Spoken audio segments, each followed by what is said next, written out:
Good evening students. Today we will start remaining questions of exercise 4.5. 12th question तक हम कर चुके हैं लास्ट वीडियो में. अब हम 13 क्वेश्चन से स्टार्ट करते हैं. क्या है 13 क्वेश्चन में? If a is equal to, A matrix आपको गिवन है 3 1 -1 2. शो दैट, आपको क्या शो करना है?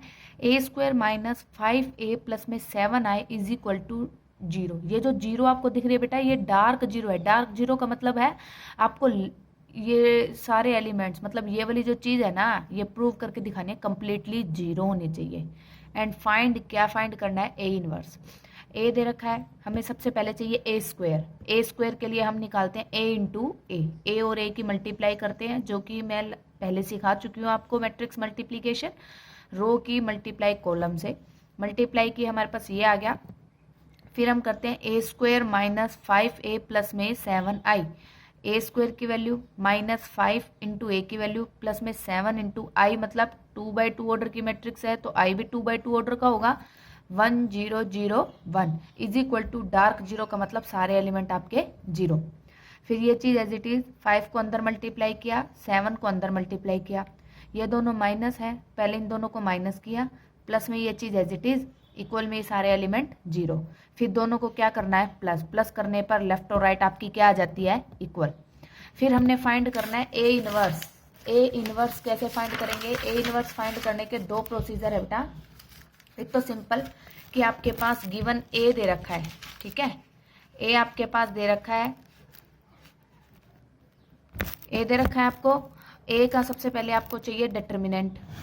ऐसे निकालते हो डिटर्मिनेंट. डिटर्मिनेंट निकालना सिखा रखा है ना बेटा. 2/2 ऑर्डर का निकालना है तो क्रॉस मल्टीप्लाई से निकाल सकते हो डिटर्मिनेंट. फिर आपको A11, A12, A21 और A22 मतलब कोफैक्टर्स की वैल्यू चाहिए, वो भी आती है आपको निकालनी. फिर मैंने बताया था जो कोफैक्टर्स आते हैं उनका आप ट्रांसपोज करते हो. जैसे वो ट्रांसपोज हो जाता है तो वो किस में चेंज हो जाता है? एडजॉइंट ऑफ ए में. और ए इनवर्स निकालने का क्या फॉर्मूला होता है? एडजॉइंट ऑफ ए डिवाइड में determinant of A. 1 by determinant A. Determinant A कितना आया था हमारे पास? 7. और इनटू में क्या है? Adjoint of A. ये हमारा फाइंड हो गया क्वेश्चन नंबर 13. ठीक है, फाइंड हो गया ए इनवर्स. सेम क्वेश्चन आपके 14, 15, 16 है. ठीक है, अब देखो 17 का क्वेश्चन, जो कि थोड़ा सा अटपटा सा है, इसीलिए मैंने आपको कर दिया. ये क्या कहता है? Let capital A be a non singular matrix. Non singular मतलब डिटरमिनेंट आपका नॉट इक्वल टू 0 होगा, ऑफ ऑर्डर 3x3. ये कहता है कि ए आपने 3x3 की नॉन सिंगुलर मैट्रिक्स लेनी है और फाइंड करना है determinant of adjoint A is equal to क्या होगा. मैंने एज्यूम किया let A is equal to A11, A12, A13, A21, A22, A23, A31, A32, A33. ठीक है.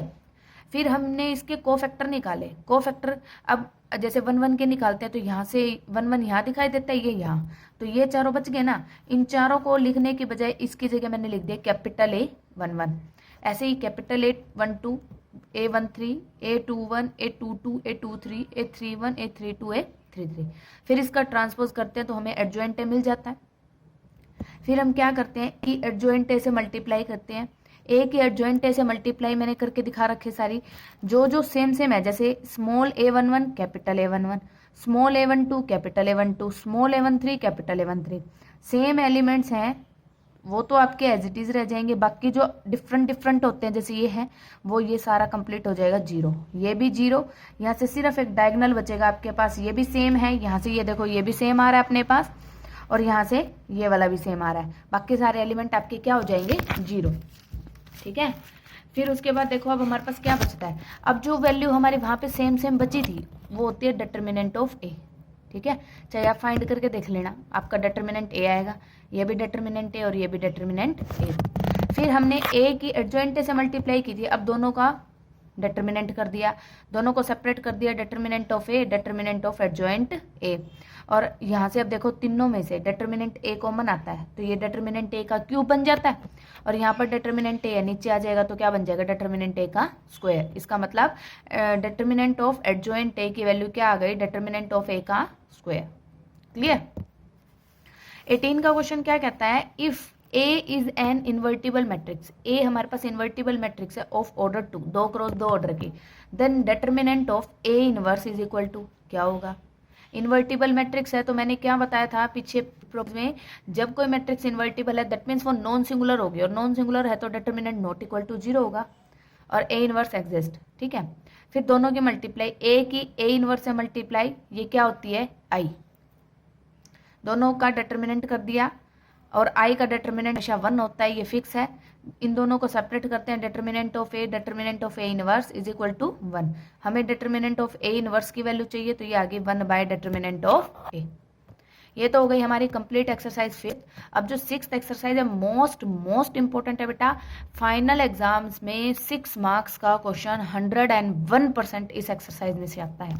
ठीक है, देखो इसके बेसिक कंसेप्ट मैं आपको लास्ट वीडियो में क्लियर कर चुकी हूँ, consistency, inconsistency, singular non singular, homogeneous non homogeneous. ठीक है, the system of equation as consistent और इनकंसिस्टेंट, आपको इसमें बताना है कौन सी कंसिस्टेंट और कौन सी इनकंसिस्टेंट है।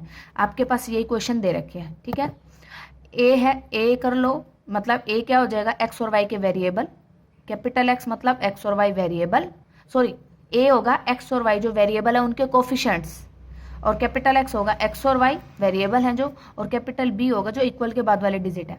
ठीक है, ये चीजें आप मेंशन करो तो भी ठीक है, नहीं तो कोई जरूरी नहीं है कंसिस्टेंसी और इनकंसिस्टेंसी बताने में। ठीक है, अब ये सारा क्वेश्चन डिपेंड करेगा आपका डिटर्मिनेंट पर। अगर डिटर्मिनेंट आपका नॉन जीरो आता है तो यूनिक सॉल्यूशन होगा और फंक्शन कंसिस्टेंट होगा। अगर डिटर्मिनेंट आपका जीरो आता है तो आपको फाइंड करना है एडजॉइंट ऑफ ए और उसकी मल्टीप्लाई करनी है आपको बी के साथ। अगर वो नॉन जीरो आता है तो इनकंसिस्टेंट, अगर वो जीरो आ जाता है तो कंसिस्टेंट। ठीक है, जैसे अब यहाँ पे हमने डिटर्मिनेंट ए फाइंड किया, ये नॉन जीरो आ गया, -1 आ गया ना, तो फंक्शन क्या हो गया कंसिस्टेंट। ठीक है, अब थर्ड क्वेश्चन है जैसे x + 3y = 5, 2x + 6y = 8। ए दे रखा है, डिटर्मिनेंट जीरो आ गया, जीरो आ गया तो मैंने आपको बताया एडजॉइंट ऑफ ए निकालो, एडजॉइंट ऑफ ए निकाला, उसकी मल्टीप्लाई की किसके साथ बी के साथ, बी के साथ मल्टीप्लाई करने पर क्या आ गया 6 और -2, नॉन जीरो आ गया ना, तो फंक्शन क्या हो गया इनकंसिस्टेंट। ठीक है, इसके बाकी सारे क्वेश्चंस 6 तक क्वेश्चंस आपको ऐसे ही करने हैं। फिर उसके बाद आता है हमारा क्वेश्चन नंबर 7। अब इस क्वेश्चन 7 में क्या है देखो, solve the linear equation using matrix method. Matrix method का मतलब है, देखो अब तक जितनी भी एक्सरसाइज है सभी में आपको गिवन मिला है, find adjoint, find inverse, find elementary, using elementary transformation, find inverse या फाइंड ट्रांसपोज, सब कुछ ऊपर मेंशन होता था। अब यहाँ पर कहता है लीनियर इक्वेशन दे रखी है, उसको मैट्रिक्स मेथड से आपने सोल्व करना है। मैट्रिक्स मेथड का मतलब है x = A इनवर्स B। सबसे मोस्ट इंपॉर्टेंट क्वेश्चन है ये इस टाइप से, और 101% आज ही लिखवा लो बेटा, 6 मार्क्स का क्वेश्चन जरूर से जरूर आता है इसमें से। यूजिंग मैट्रिक्स मेथड, देखो ये दे रखी है आपको इक्वेशन, पहले तो कैपिटल ए की वैल्यू लिख लो, कैपिटल एक्स की और कैपिटल बी की लिख दी वैल्यू। फिर हमने डिटर्मिनेंट निकाला, कोफैक्टर्स निकाले, कोफैक्टर्स का ट्रांसपोज किया, एडजॉइंट ए आ गया, ए इनवर्स निकालते हैं, एडजॉइंट ऑफ ए डिवाइड में डिटर्मिनेंट ऑफ ए, ये हमारे पास आ गया। ठीक है, 1 by determinant of A, determinant of A की वैल्यू भी हमारे पास क्या है 1, तो ए इनवर्स हमारे पास ये आ गया। और मैंने आपको कहा मैट्रिक्स मेथड का formula x = A inverse B। इसका मतलब होता है हमें एक्स वाई की वैल्यू फाइंड, मतलब जितने भी हमारे पास वेरिएबल है हमें उनकी वैल्यू फाइंड करनी है। कैपिटल एक्स मतलब एक्स वाई, ए इनवर्स मतलब ये इनवर्स की वैल्यू, ये बी, दोनों की मल्टीप्लाई करनी है, रो की कॉलम से मल्टीप्लाई करते हो, ये आ गया। इसी तरह यहाँ से सेकेंड फर्स्ट रो की फर्स्ट कॉलम से करते हो तो ये आ जाता है, सेकेंड रो की फर्स्ट कॉलम से करते हो तो ये आ गया। दैट मीन्स एक्स की वैल्यू 2 हो गई और वाई की क्या हो गई -3। ठीक है, सेम क्वेश्चन आपको बाकी 15 तक ऐसे ही करने हैं इसी फॉर्मूले से, और कहीं भी आपको डाउट आता है तो मैं बता देती हूँ। ठीक है, डाउट क्लास में ले लेंगे। अब जो क्वेश्चन नंबर 16 है वो भी क्वेश्चन सेम ऐसे ही है, बट इसकी थोड़ी सी स्टेटमेंट है, वो स्टेटमेंट आपको बता देती हूँ कैसे बनेगी। ये कहता है the cost of 4 kg onion, 3 kg wheat and 2 kg rice. 3 चीजें दे रखी है और तीनों की कॉस्ट दे रखी है ₹60। Cost of 2 kg onion, 4 kg wheat and 6 kg rice ₹90। The cost of 6 kg onion, 2 wheat and 3 kg rice is ₹70। Find the cost, cost निकालनी है किसकी, ईच आइटम की पर kg by matrix method. Matrix method मतलब आपको x = A inverse B निकालना है। अब 3 चीजें दे रखी हैं, अनियन, वीट और राइस। कॉस्ट ऑफ अनियन को मान लिया x, वीट को मान लिया y और राइस को मान लिया z। फर्स्ट इक्वेशन में 4 kg onion that means 4x, 3 kg wheat 3y और 2 kg राइस और तीनों की कॉस्ट है 60। फिर सेकेंड में 2 kg अनियन, 4 kg वीट और 6 kg राइस, कॉस्ट है 90। फिर है 6 kg onion, 2 kg wheat and 3 kg rice, cost है इसकी 70। अब ये इक्वेशन बन गई, इसको आपने सोल्व करना है मैट्रिक्स मेथड से, ठीक है। अब यहाँ पर हमारा चैप्टर आज फिनिश हो चुका है। मिसलेनियस एक्सरसाइज बेटा मैंने देखी थी, मिसलेनियस एक्सरसाइज में ऐसा कोई भी क्वेश्चन नहीं है जो हमने इस चैप्टर में ना किया हो। डिफरेंट क्वेश्चन मुझे कोई भी नहीं लगा कि जो मुझे करवाने की नीड है। आप मिसलेनियस एक्सरसाइज को करना, जहाँ भी आपको प्रॉब्लम होगी वहाँ मैं आपके क्वेश्चन को क्लियर करूँगी, ठीक है। Okay, thank you students.